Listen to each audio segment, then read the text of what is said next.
Tell us how hard you have tried to get a record deal in the beginning of your career. Well, when we first started out, we thought that was the only way we could get our music out. So Brian, the bass player, actually, we made these packages with our music and photos and made them all nice, and we sent them out to all these major labels and never got a response. So finally, we were just so frustrated. We just decided, why are we wasting all our time trying to get someone else to put our music out? Let's just do it ourselves. So yeah, we didn't get anybody who wanted to put our music out. So that's why we just decided to do it ourselves. And as soon as we did, instantly we were like, all right, we had results because we weren't waiting for someone else to do it. The Rutgers University in New Brunswick has a reputation for supporting underground music. How did you guys benefit from that? And I was just saying that we actually got banned from playing Rutgers at one point. Yeah, it's true. Because there's so many like riffraff, like troublemakers were coming to our shows, and they caused some trouble at one of our shows at Rutgers. But unruly element, you know. Yeah. They didn't like Also lived in our house, so they kind of went everywhere with us. Yeah. We got a nice bad reputation thanks to them in the early days. Yeah. But I guess in that time when we lived in New Brunswick, Rutgers was the big university, and they would put on big shows, and we were a growing local band. It worked hand in hand because we were doing stuff in the city, putting on shows at our house and doing shows, and it just seemed to make sense because we knew people that were putting on shows at Rutgers, and we ended up doing more and more shows, as long as the riffraff didn't mess them up.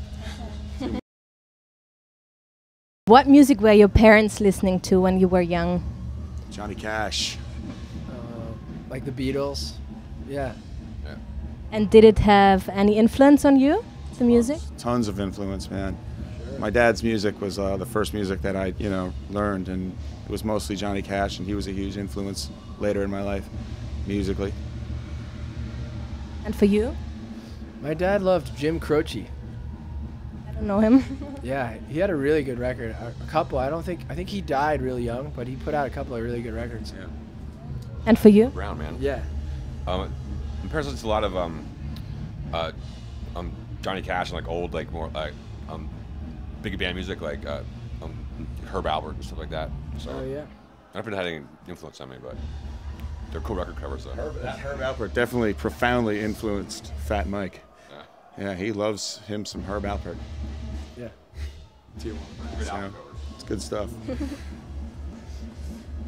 Oh, have you ever seen Johnny Cash live? Yeah. Yeah, actually, You did? All of you? yeah, Greg's father bought us the whole group tickets. Yeah. At Carnegie Hall. Yeah, it was awesome. Yeah, it was really cool. Did you also see the film, the movie? With Yeah, I walked the line. Yeah. Yeah, it's good. Okay. What would be the dream place to play a concert for you? Like, I don't know, the Metropolitan Opera, the Grand Canyon? Whoa, Grand Canyon sounds nice. That'd be cool. Rock the Canyon.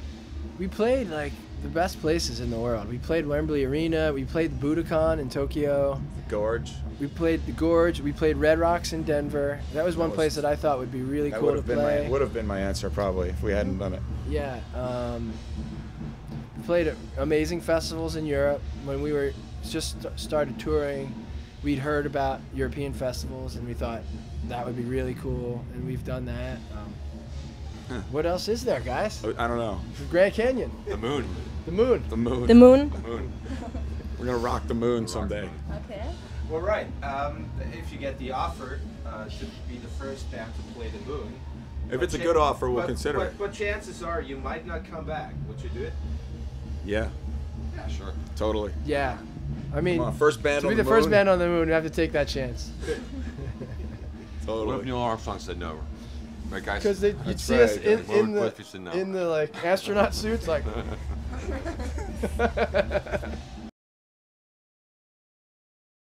You reached everything in punk rock, so what are your plans for the future, or the ideas? What else would you like to reach?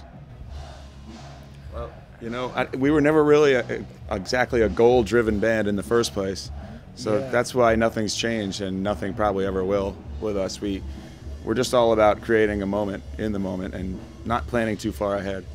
Yeah, we always had like very basic goals, like do 3 shows on the weekend, you know, like do a week-long tour, put out a record, you know, like we never got past, like, I mean, that was always just the simple one step to the next, and think about that. Yeah, that's So, it. you know, here we are in Europe, we got like a string of shows here, then in Canada, then in America, and then we do our home for the holiday shows in New Jersey right after Christmas. Yep. And then we'll see. We're just like taking that as it goes.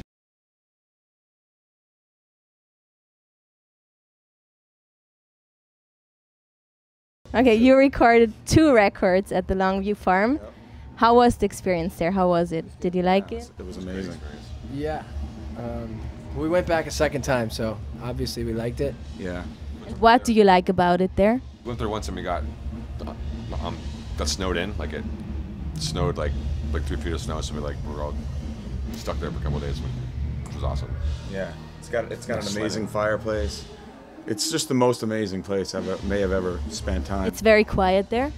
It's really peaceful out there, and there's like a small staff. There's women that come in the morning and make breakfast. So you wake up and it's like an 1800s farmhouse, and there's bedrooms, and we're all in bedrooms, and then like down in the kitchen, someone's making breakfast, you know, and you smell coffee and all these things. You wake up to this, you go downstairs and they ask what you'd like in your omelet, you know, and there's a giant fireplace, and there's like. Is it still going? I think so, yeah. Because they had some trouble for a while because not so many people were going recording because they had home studios. Did you also write any new songs there or compose new songs? Well, actually, we That's did. pieces of yeah, songs. we kind of wrote the song "Gone" there. Gone came together there. Really came together there, and we did see Aerosmith there. Well, yeah, we met Aerosmith. They were in the barn. We were in the farmhouse. They were recording too. Yeah. And how was it with him? Is he a nice person? Meet him. Pretty You brief. met him? Pretty Really brief. Yeah. I didn't actually meet him. Yeah. They were shooting one of those potato guns. Yeah. Like it's a gun and you shoot potatoes out of it. Okay. That's Yeah. all I saw of them outside the window, and they were kind of like, okay, don't go mess with Aerosmith unless they ask you to go. Like, you know what I mean? Yeah, that's what we were told. Don't just go over there and introduce yeah. them. Yeah. It's cool. How you doing? We're the Bouncing Souls on Mulatshag, the only TV show you really need.